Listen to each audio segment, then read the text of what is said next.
My mother was diagnosed with terminal cancer and given a 6-month prognosis. She wished to spend her final days with her family, so I discussed moving her in with my husband. He flippantly responded, "Sure, if it's in the storage shed." Her wish never came to be before she passed away, and I was left in deep sorrow. To my surprise, my husband was then diagnosed with terminal cancer. When he expected me to take care of him, I couldn't hide my anger. He had ignored my mother's plight, but when it was his turn, his attitude was completely different. Outraged by his selfishness, I decided to take a stand. My name is Susan. I'm a 60-year-old housewife.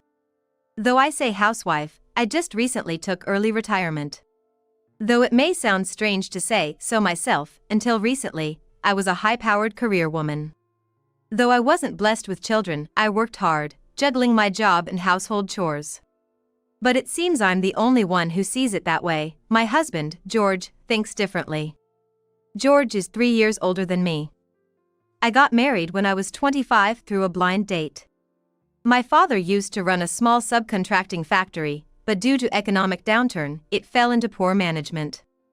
To keep the factory afloat, my father had chosen to merge it with the company that placed the orders. That company's president's son is my husband. In other words, ours was a marriage of convenience. George was rumored to be living off his parents' coattails and seemed to have been told by others to settle down early. As for me, I was desperate to keep my father's company afloat, so I didn't really mind. Because of these circumstances, our relationship as a couple had been rather cold from the very beginning. I believe one of the reasons we couldn't build a good relationship was George's typical male chauvinism. In an era when it was natural for women to become housewives after marriage, I chose to keep working. "It's your freedom to work, but of course, you'll also take care of the house," he said. "I know that," I replied. For over a decade, I've been juggling work and household chores, but George took it for granted, and I have no memory of him ever showing gratitude. On the contrary, he complained about whatever I did. For example, one day when I served him tea after coming home from work. "Don't you have coffee instead of tea?" he asked. "I do, but it's instant coffee." "Do you think I'd drink something as common as instant coffee?" "It figures, you only graduated from high school. Hurry up and buy some from a cafe near the train station." George graduated from a prestigious private university and would sometimes look down on me like this.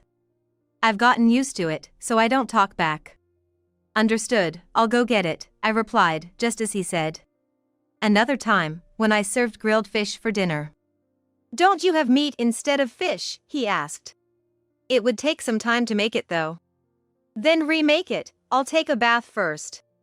Living like this, it's no wonder we're referred to as a couple in name only. However, we didn't really have a reason to split up, so we've continued our married life until now. Recently though, a new problem has arisen. It all started with the existence of a woman named Sarah, who is George's younger sister. Sarah, 8 years younger than my husband, seemed to have gotten a divorce and rolled into our home. I had no right to object, and with George's decisive say-so, it was decided that we would live together, which turned out to be the beginning of hell. Sarah, resembling my husband, had a selfish and haughty personality. Since I became a housewife, I've spent more time at home, so inevitably, I see Sarah more often. Being unable to avoid her because of work-related reasons, it troubled me. "Hey, Susan. My favorite clothes are all wrinkled. Guess you commoners can't even do laundry properly, huh?" Well, what am I supposed to do? I was so shocked by the amount of complaints about housework, which was just as bad as my husband's, I couldn't even respond. "Look at that face of yours, despite being a commoner. Iron my clothes already." All right. Did she forget that she was living here as a guest? It was a daily occurrence for Sarah to treat me like a servant. "Susan, you're free today, aren't you? I want to go shopping. Can you let me use the car? I have some things to buy too, so I don't mind." If I talked back to her here, it would just cause trouble. This was because there was a precedent. Whenever Sarah was displeased with something, she seemed to report it to George immediately, and I often got scolded by him. Not just about things that displeased her, but she also reported things that didn't happen, as if I was harassing her, which was causing me distress. The reason wasn't clear, but apparently, Sarah loved George very much and seemed to despise me. Trying to avoid being nagged at all times was mentally draining, and it was stressful to think that this life would continue forever, but I wanted to live a peaceful retirement life without causing any troubles. For now, I kept silent and did as I was told. After I dropped Sarah off at the shopping mall, during my own shopping, my smartphone rang. I received a call from an unfamiliar number. And as I answered it suspiciously, "Hello? Is this Susan Harris?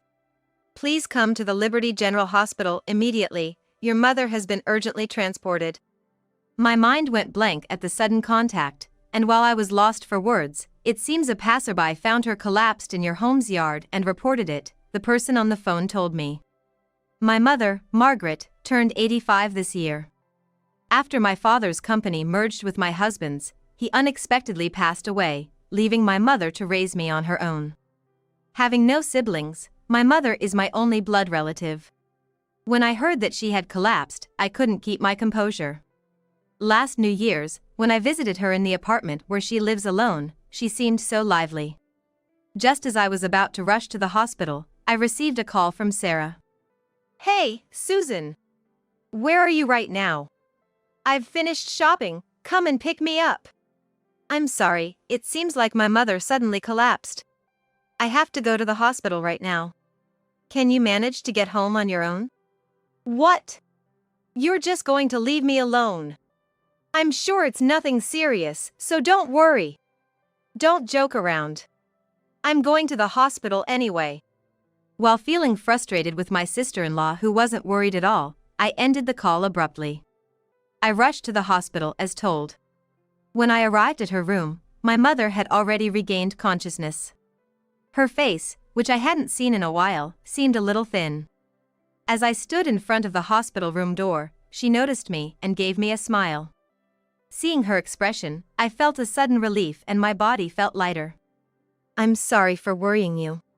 When I heard that you had collapsed, I freaked out. I was gardening in the yard and next thing I knew, I had fallen over. I guess I'm getting old, huh? I'm glad it's not more serious. But please take care of yourself." Looking at my mother's usual cheerful demeanor, I felt reassured, but I also realized that her age was starting to show. After that, she decided to be hospitalized for a precautionary examination. With everything going on with Sarah and my own problems, I didn't have the energy to worry about my mother. Just when I thought I had to be more mindful of her, this happened. A week after my mother collapsed. When I went to visit her as usual, she told me something. "The result of the detailed examination showed that I have terminal cancer. It's already spread to various places and my life expectancy is about half a year." "What? That can't be." "They suggested that I receive palliative care at this hospital, but if there's no chance of survival, I want to spend my remaining time with my family." My mother spoke in a calm tone, but I couldn't digest the situation and couldn't find the words to respond. I was desperately trying to hold back my tears. However, while my mother should be the one who's suffering the most, she seemed to be accepting everything and looking forward. Seeing her face, I slowly began to understand the situation. And I started to think about what I could do for her in the little time we had left. "All right. I'll talk to George about living together with you." "Thank you." That evening, when George finished eating dinner, I said, "I have something to talk about." "What is it?" "You need to talk about it now?" "I went to the hospital today, and they found out that my mother has terminal cancer. It seems like she only has about half a year left." I had acted strong in front of my mother, but as I remembered the conversation from earlier, I felt the tears welling up again. "So? What do you want me to do about it?" My husband George fiddled with his smartphone in a way that left me unsure whether he was listening or not, but I continued nevertheless. "Mom says she wants to spend her last days with her family. She won't be a burden, so is it okay if she lives with us in our house?" "Huh? What are you talking about, Susan? That's impossible, obviously." "Excuse me? I was momentarily taken aback by his unexpected response. "Didn't you hear me? I said it's impossible." "Why not? I'll take care of Mom." "I don't see any problem with that. Why should we live with someone who could kick the bucket any moment, huh? Isn't the hospital going to provide palliative care?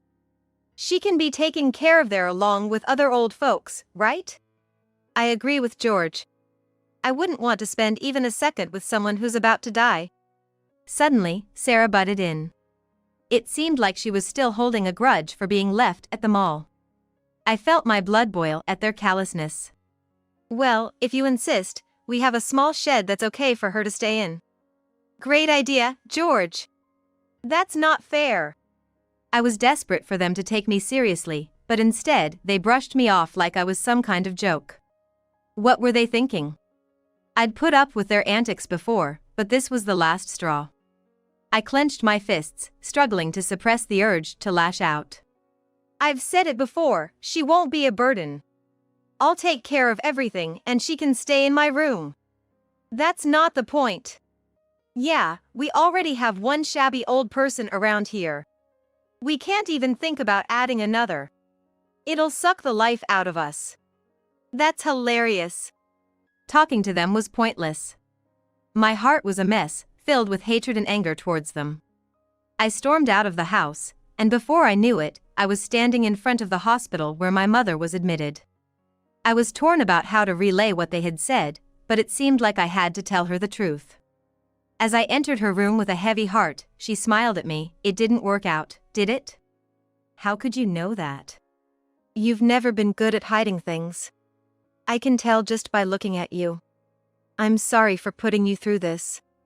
"Why are you apologizing, Mom?"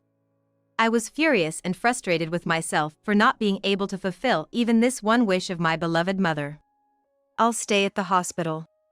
I've saved up a bit of money, and I don't want to burden you, Susan." "There's no burden. In fact, I want to live with you." That was the truth. Seeing their behavior, I'd reached the end of my patience. I had no idea they could be so heartless. I'd rather leave home than live under the same roof as them. "I'm glad to hear you say that. But if you could come visit me once a week, that would be enough." "Mom, just wait a little longer. I'll find us a house to live in together." "Thank you, dear." Looking back, it seems that my mother already knew that her days were numbered. Her condition took a turn for the worse and she passed away a few days later. Sadly, I heard the news while I was signing a lease for an apartment I had found for us. It was all so sudden that I was left in a daze, unable to focus on anything, living my days like an empty shell. Even when George and Sarah berated me, I didn't feel anything. In this state of feeling like there was a gaping hole in my heart, I had to act as the chief mourner for my mother's funeral. When I was selecting a picture for the memorial service, my memories with my mom came rushing back so vividly, big tears started to fall from my eyes, and I couldn't stop them. With me beside them, neither George nor Sarah bothered to help with the funeral arrangements. Instead, they were laughing out loud saying, "Told ya so, huh? Should have listened to us, right, and never thought it would end so abruptly, huh?" With my eyes red from crying, I glared at them. "Geez, that's scary. We didn't cause this, you know? George, are you okay? You've been coughing a lot recently, haven't you?" "I'm fine." I couldn't be bothered with George's cough. I was preoccupied with my own problems. Just when my mother's funeral was over and my wounds started to gradually heal, George spoke to me with a solemn expression. Honestly, I hadn't felt like talking to him at all since that incident. But, since it was unusual for George to initiate a conversation, I decided to at least pretend to listen while I was doing housework. "Turns out, I've got terminal lung cancer." "I'm sorry, who does?" "Obviously me. Haven't you noticed my constant coughing lately?" Sure enough, George was a smoker. I was surprised that it was lung cancer, but a part of me was calmly wondering, so what now? "So? What's the big deal?" "It is a big deal. I, the breadwinner of the family, have a serious illness. It's your duty as a wife to take care of me." Maybe George didn't like my indifferent response, because he suddenly raised his voice. Is he really serious? After totally disregarding my mother's situation, he's now behaving like this just because it's about him. I couldn't hide my anger at my self-centered husband. Taking care of him is my duty as his wife? Give me a break. I might as well quit being his wife right now. I decided to strike back. Stop joking around. There's no way anyone would joke about having terminal lung cancer. Just goes to show how much of an idiot you are, only having a high school education. Although I was left speechless by my husband's condescending attitude, I replied in a cold voice, "The idiot here is you." What did you just say? I said, please stop joking around with asking me to take care of you. If it's the wife's duty, then I quit being your wife right now. Saying that, I put the divorce papers on the table. Hey, what's the meaning of this? It's just as it looks. There's no way we're getting a divorce, especially now when I'm going through such a hard time. You didn't help me during my hard times, did you? You even abandoned my mother, Susan accused. That's a different issue altogether. George retorted, losing a bit of his usual composure. He probably hadn't expected that I would file for divorce. The timing and reason for the divorce was all I needed. I had decided at some point that it would happen. It wouldn't be an overstatement to say that I waited until the time was ripe, considering my mother's situation too. I can't live with someone who's unpredictable, I stated. What? Having completely forgotten, I returned the exact words he once said to me. You trampled on my mother's wish to spend her final moments with her family with these words. Cut it out. If you need someone to look after you, why not ask Sarah? Even if you refuse to sign, I'm leaving this house. You serious? You're gonna regret it when you realize you've got nowhere to go. I'm not bluffing or acting impulsively. I'm not as stupid as my husband thinks I am. So, this is the end of the discussion. I'll be leaving this house by tomorrow. Hey! Wait a minute. I heard my husband's voice from behind me, but I ignored him and went into my room. The next day, as I declared, I packed my belongings and left the house. My destination was a rented apartment I contracted for living with my mother. When I received the keys from the real estate agent and entered the room, I felt a pang in my chest thinking it was supposed to be a place to live with my mother. As soon as the moving company had delivered my belongings, the first thing I did was to retrieve my mother's photo from one of the cardboard boxes. I set it up in the sunniest spot in the room and adorned it with her favorite flowers. Having successfully left my house, I decided to carry out my next plan. One day, as I was settling into my new room and unpacking, I received a call from a familiar number. As I was expecting the call around this time, I answered the phone with a calm tone. Hello. What the hell is this document? Oh, you seem surprisingly well. I thought it would be hard for you to read, so I sent it to Sarah. I had considered my seriously ill husband when I made this decision. It seems he got it from his sister. Susan, where the hell are you? Just because you have a grudge against George, doesn't mean you can make unreasonable demands for asset division. Judging from the situation, it seemed the two of them were together. For me, it was quicker to talk if they were together. Sarah, do you really think I would send such a claim without reason? What do you mean? It means I have concrete proof. Proof of his affair. I felt like I heard both of them gasp on the other side of the phone. I found out about my husband's affair thanks to my mother's will. When I was choosing a photo for the funeral, I found an envelope in the album. Judging from the date written, it seemed to have been written long before my mother collapsed. She must have written it to me so that I would be prepared for anything considering her age. Most of it was about inheritance, as one would expect from a will. However, it was written that my mother had something she had been keeping silent about. What did it say? My mom's friend who runs a bar saw someone who looked just like you, bringing a woman there.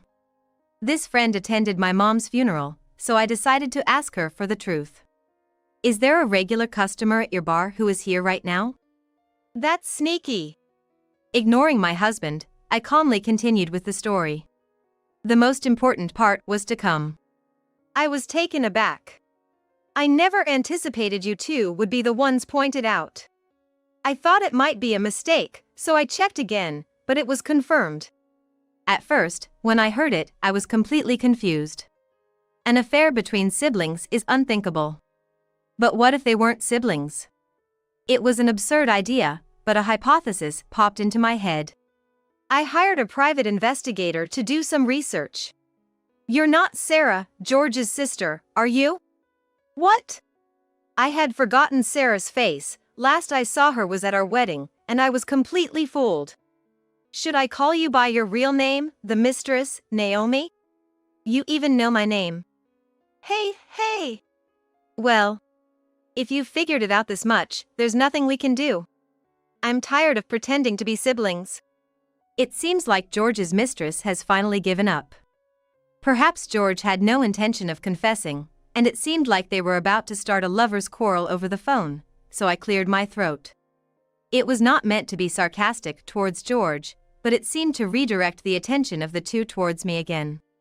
Can we get back to the story? I said in a calm voice. How did you know I'm not George's sister? Naomi asked in a puzzled voice.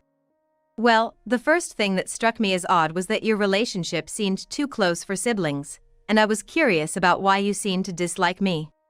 I see. I knew you had divorced, but it was strange that George was so defensive. I thought you were dumb. Well, certainly, I was a fool for going along with whatever George said back then. The thought of living under the same roof with my husband's mistress without realizing it makes me sick. Now it makes sense why you didn't want to live with my mother. So you've seen through it all. But is it okay? After all, you left the house, and you're planning on divorcing George, right? This works out well for us. Didn't I tell you? I'm putting the house up for sale. What? You're doing what? Yes, that house was originally owned by my parents. Meaning, now that my mother has passed away, I am the inheritor. This was also something my mother left in her will. Since I've already moved to a new place, it's my call what to do with the house. Therefore, despite the house being filled with memories of my childhood, I've decided to sell it for financial support for my future. I'd like you to take a close look at this document. The money claim is not just against the husband, you know. Wait a minute. It's jointly signed. Well, if I'm going to divorce you, you'll have to pay the price. Hold on. I have hospital bills and surgery costs coming up. I can't possibly afford this amount. What am I supposed to live on if the house is sold? You plan to leave us out on the streets? Can't we calmly discuss this? I wonder where there's room for a calm discussion. At last realizing their position, the two began to wail. Yeah, that's right. We'll come to your place. Please, let's discuss this calmly. I'll even apologize for what happened in the past. Susan, can you tell us where you are? We want to meet and apologize. Even if you apologize, it doesn't mean my mother is coming back.